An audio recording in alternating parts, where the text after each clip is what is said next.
شادی کے احکام۔ آج کے سبق میں ہم احکام الزواج کے حوالے سے بات کریں گے، یعنی کہ شادی، اس کی مشروعیت اور اس کی بعض شرائط۔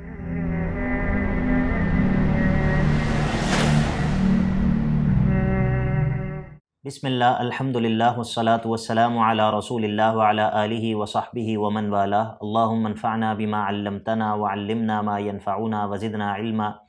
رب اشرح لی صدری ویسر لی امری واحلل عقدۃ من لسانی یفقہوا قولی۔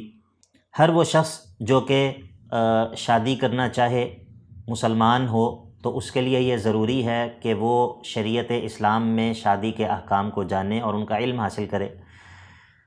ہماری شریعت نے انسانوں کی فطرت کی رعایت کرتے ہوئے شادی کے تعلق کو مشروع اور حلال قرار دیا ہے، جیسا کہ اللہ رب العزت قرآن مجید میں فرماتا ہے فَانْكِحُوا مَا طَابَ لَكُم مِّنَ النِّسَاءِ مَثْنَىٰ وَثُلَاثَ وَرُبَاعَ، جو تمہیں اچھی لگیں ان خواتین سے تم نکاح کرو، دو دو، تین تین اور چار چار سے۔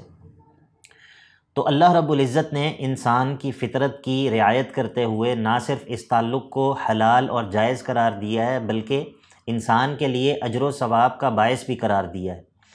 البتہ شادی کے اس تعلق کی صحت اور درستگی کے لیے بعض شرائط شریعت نے مقرر کی ہیں۔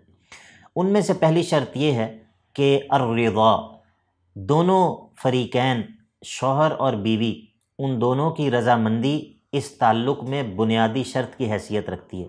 اگر کوئی ایک فریق بھی راضی نہ ہو تو یہ تعلق قائم نہیں ہو سکتا۔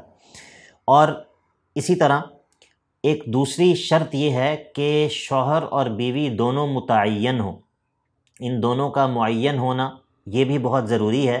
اور یہ جو تعیین ہے یہ نام کے ذریعے اور ولدیت کے ذریعے تعیین جو ہے وہ کی جاتی ہے، تاکہ اس معاملے میں ابہام اور شک اور شبہ کی گنجائش وہ ختم ہو جائے۔ ایک تیسری شرط جو کہ شادی کے تعلق کو قائم کرنے کے لیے بہت ضروری ہے، وہ ولی کا موجود ہونا ہے خاتون کے لیے۔ اور یہ خاتون کے قریبی رشتہ داروں میں سے ایسا مرد ہوتا ہے جو کہ عورت کی طرف سے وکیل بن کر اس کا نکاح جو ہے وہ مرد کے ساتھ کرتا ہے۔ اور عورت کے لیے بذات خود اپنا نکاح کرنا یا کسی دوسری عورت کا نکاح کرنا یہ جائز اور درست نہیں ہے، جیسا کہ اللہ کے نبی علیہ الصلاۃ والسلام نے فرمایا، ابو داؤد اور ترمذی میں یہ حدیث موجود ہے، ایما امرأۃ نکحت بغیر اذن ولیہا فنکاحہا باطل فنکاحہا باطل فنکاحہا باطل، کہ جو خاتون بھی اپنے ولی کی اجازت کے بغیر نکاح کرے تو اس کا نکاح باطل ہے، وہ نکاح منعقد نہیں ہوتا۔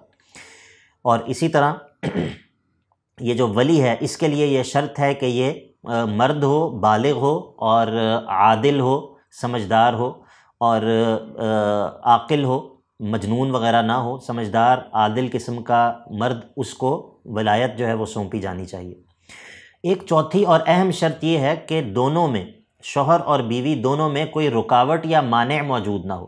اور یہ مانع کئی طرح سے ہو سکتا ہے۔ مثال کے طور پر اگر دونوں کے درمیان کوئی نسبی رشتہ ہے، اگر دونوں ایک ہی والدین کی اولاد ہیں تو ظاہر ہے کہ یہ مانع ہے ان دونوں کے درمیان شادی سے۔ اور اسی طرح بعض دفعہ یہ رکاوٹ رضاعت کے سبب سے ہو سکتی ہے کہ دونوں نے ایک ہی خاتون کا دودھ پیا ہے رضاعت کی عمر میں، تو اب یہ دونوں رضاعی طور پر بہن بھائی ہیں، تو یہ بھی رکاوٹ ہو سکتی ہے۔ اور اسی طرح بعض دفعہ رکاوٹ دین کے اختلاف کی وجہ سے ہو سکتی ہے، کہ اگر عورت جو ہے وہ مسلمان ہے اور مرد جو ہے وہ مثال کے طور پہ عیسائی ہے، تو یہ رکاوٹ بھی اس شادی میں مانع بن جائے گی۔ اور اسی طرح بعض دفعہ رکاوٹ عارضی ہوتی ہے، مثال کے طور پر عورت جو ہے وہ عدت میں ہے یا جو ہے وہ وفات کی یا طلاق کی عدت ہے، تو اس دوران بھی نکاح قائم نہیں ہو سکتا۔ ایک پانچویں شرط جو ہے وہ یہ ہے کہ نکاح گواہوں کی موجودگی میں منعقد ہوتا ہے، جیسا کہ اللہ کے نبی صلی اللہ علیہ وسلم نے فرمایا لا نکاح الا بولی وشاہدی عدل وشاہدی العدل، نکاح نہیں ہوتا مگر ولی کی موجودگی میں اور دو عادل گواہوں کی موجودگی میں۔